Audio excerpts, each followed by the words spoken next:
नमस्कार साथियों।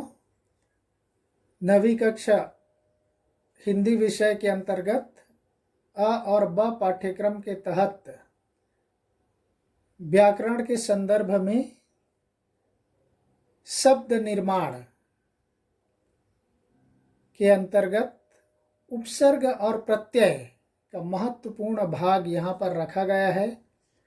यह केवल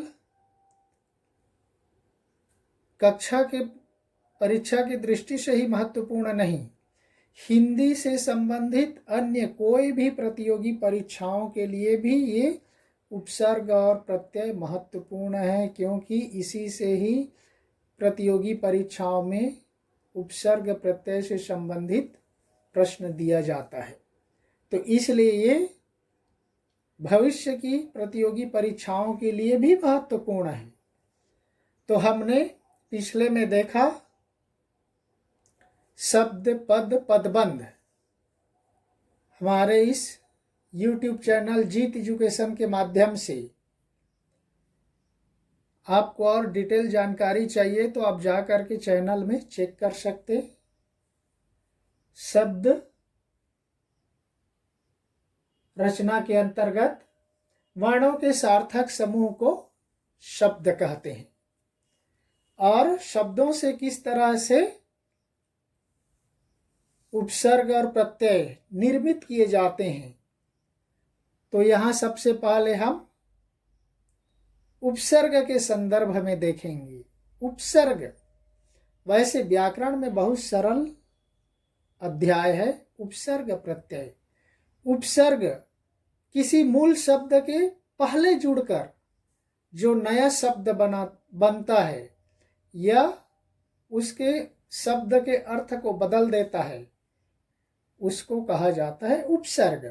ध्यान रखिए, उपसर्ग मूल शब्द के सामने जुड़ता है, वह है उपसर्ग। परिभाषा के तौर पर वहां पर देख लीजिए, उपसर्ग वे शब्दांश हैं जो किसी शब्द के आदि मतलब पूर्व, पहले लगकर उस शब्द का अर्थ बदल देते हैं या उसमें नई विशेषता लाते हैं, वे उपसर्ग कहलाते हैं।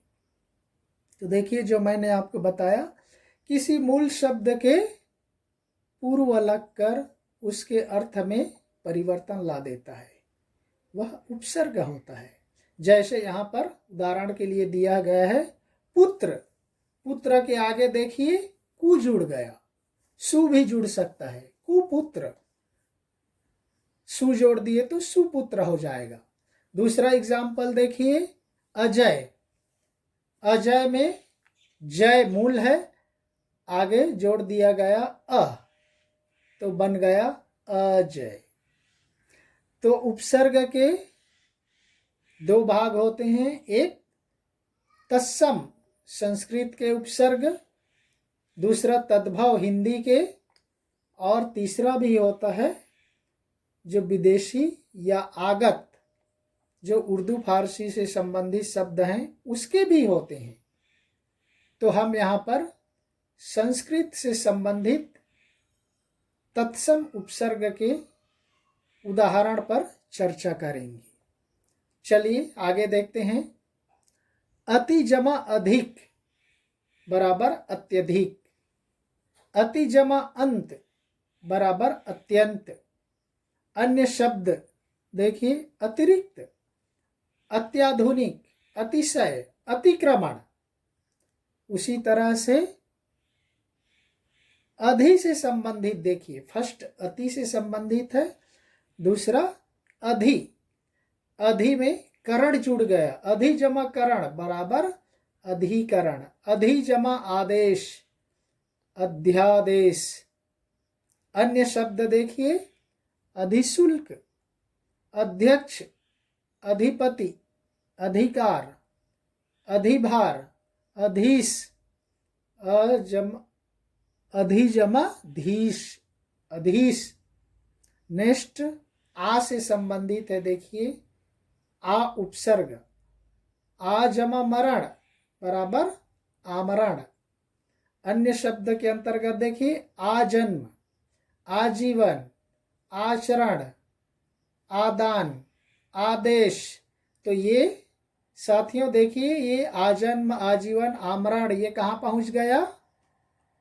समास में पहुंच गया। समास के शब्द हैं। आप 10वीं कक्षा में आप जाकर पढ़ोगे या जो 10वीं वाले देखेंगे उनको पता चल जाएगा। अव्ययी भाव समास का उदाहरण आ गया। तो इस तरह से ये शब्द के सामने लग करके उसके अर्थ में परिवर्तन लाते हैं। और अन्य कुछ उदाहरण देखते हैं। अव से अव जमा नति बराबर अवनति। अवनति मतलब पतन। अन्य शब्द है अवगुण, अवसर, अवशेष, अवकाश, अवसान। नेक्स्ट शब्द है अनु। अनु यानी नीचे। अनु जमा चर बराबर अनुचर। अन्य शब्द में देखिए अनुभव, अनुराग, अनुसार, अनुकरण, अनुमान। नेक्स्ट में देखिए अप। अप है अप जमा यश बराबर अपयश। अपयश मतलब बदनामी, दोष, बुराई। अन्य शब्द में देखिए अपवाद, दोष है। अपशब्द, अपव्यय, अपकीर्ति। नेक्स्ट शब्द देखिए अभी।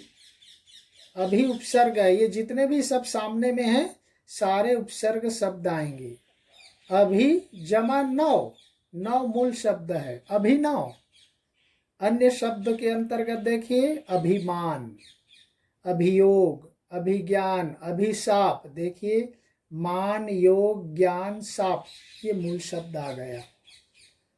नेक्स्ट उपसर्ग। उपसर्ग ही अपने आप में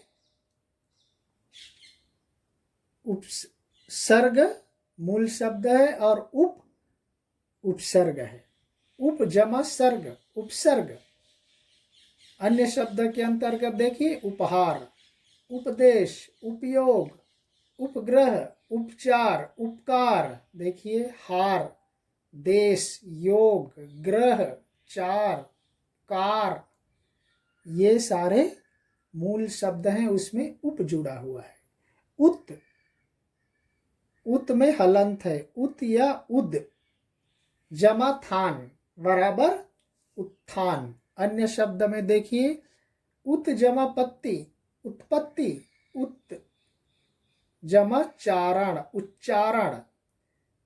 उद हलंत है। उद जमा गम, उद्गम।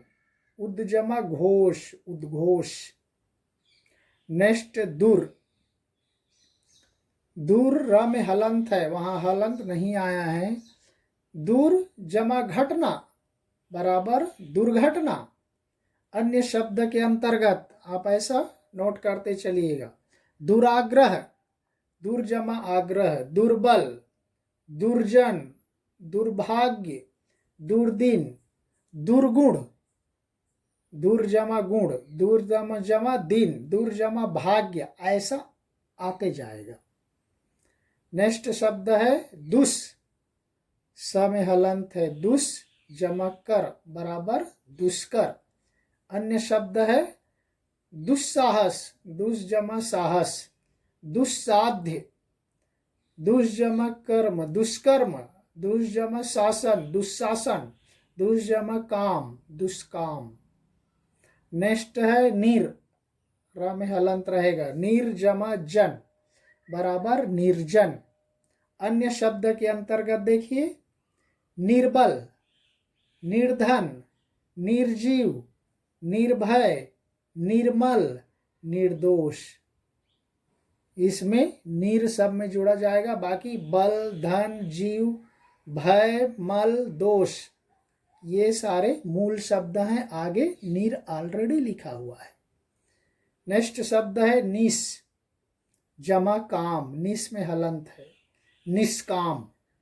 अन्य शब्द के अंतर्गत देखिए निष्कपट, निश्चल, निस्तेज, निस्संदेह। यहाँ पर कपट, छल, तेज और संदेह ये मूल शब्द हैं। आगे निस जुड़ा हुआ है। तो इस तरह से साथियों यहाँ पर आगे के जितने भी शब्द हैं वह उपसर्ग है, उसके बाद जो जुड़ रहा है वह मूल शब्द है, और वो दोनों को मिला करके नया शब्द बन गया जो उसके अर्थ में या उसकी विशेषता में परिवर्तन लाता है। तो यहाँ पर हम इस वीडियो को यहीं पर समाप्त करते। अगले और बहुत सारे एग्जाम्पल हम आपके सामने प्रस्तुत करेंगे, जिसको दूसरे वीडियो में देखेंगे। तब तक के लिए धन्यवाद। जय हिंद।